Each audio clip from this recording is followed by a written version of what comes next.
આપણી જે ગરીબી હતી, આપણી જે પોઝિશન હતી, આપણી જેવા કોઈ બાળકો રજડતા ભજડતા હોય તે બાળકોને આપણે કેમ વાસુદેવમાં લાવી શકીએ, એ પણ છઠ્ઠા સાતમા આઠમા બાળકોને પણ વિચારવું જોઈએ. પ્રમાણિકતા નહીં કે આપણા ગામનો છે, મા બાપ બે છે ને આપણે અહીં લઈ આવીએ. માં નથી, બાપ નથી, કોઈ જ નથી અને બાપ દુઃખી થાય છે, પછી આપણે દુશ્મનનું હોય તો પણ આપણે અહીંયા વાસલધામ લાવીએ.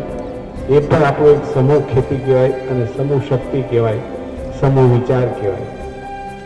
બીજી વાત એ છે પણ આમાં ઘણી દીકરીઓ એવા લેવલ ઉપર છે, આઈપીએસ ને આઈએસ અધિકારી હશે, કોઈ સારી ઇન્ડસ્ટ્રીયલમાં હશે, કોઈ સારી જગ્યા પર બેઠી હશે ને કામ કરતી હશે, કોઈ સારી ટીચર હશે, કોઈ સારી સમાજની વર્કર કામ કરતી હશે. આ બધી જ વસ્તુ અમારા દીકરાઓ કેટલી ક્યાં લેવલ ઉપર હશે કદાચ કલ્પના નહીં કરી શકીએ એટલું હશે, એમાં કોઈ શંકાને સ્થાન નથી.